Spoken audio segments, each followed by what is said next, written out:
Mga puso, pila naman ka mga manunudlo nag-umpisa na. Nagsugod na sa pagpangbaklas ng wall decorations antes ang abri klase Santo sa mando ni Vice President kag Deputy Secretary Sara Duterte.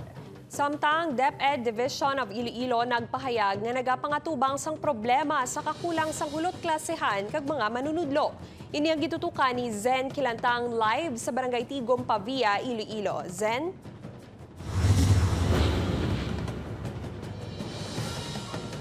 Adrian, Kate, bisan masakit man sa mga manunudlo nga kakaso ng mga instructional materials kapareho sang visual aids kag educational posters, nagsunod sa gihapon ng mga ini sa mando sang Department of Education bilang kabahin sang Brigada Eskwela.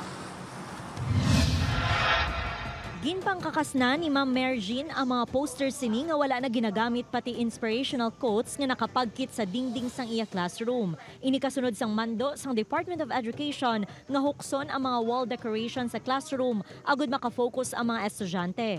Nagamatamat na kami pang baklas kang amon nga mga hindi man lang mga needed balang for instructional purposes, hindi needed ti ang gi-advise samon ang instruction samon nga pangwaon gid i-clear gid ang amon nga mga walls. Diri sa Tigom A&P Pilot Elementary School sa Pavia, nagapadayon ang Brigada Eskwela. May nagahingagaw pa sa pagpaminta kag pagpanglimpyo antes ang abri klase sa Agosto 29. Ginalauman nga masobra 300 ka enrollees ang magabalik eskwela subong nga school year. Sunod sa head teacher, isa sa problema sang eskwelahan ang pila ka guba nga hulot klasehan. Subong ang concern namon is ang repair gid sang classrooms.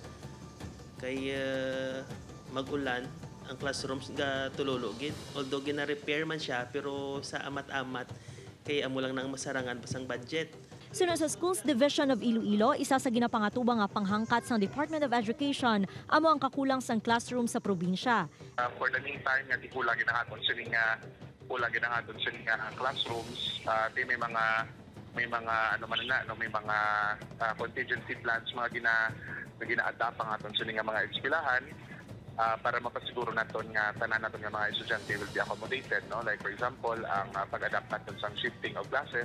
Dugang pasang DepEd magabulig man ang Iloilo LGU sa kinahanglanon sa mga pampubliko nga eskwelahan sa probinsya. We partner with our local government units sa aton nga probinsya, sa aton nga banwa, no, sa pag fund, no, dugang sang or pag-allocate sang pondo para nga makakonstruct kita sa mga additional classrooms. Sa datos sang DepEd Iloilo, may 450,000 enrollees nga nalista sang tinalikdan nga school year kag posible nga malapawan ini subong nga tuig bangod nagapadayon pa ang enrollment.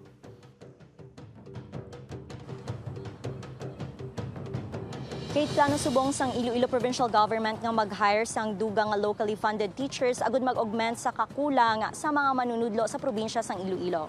Kate? Madamo nga salamat, Zen Kilantang.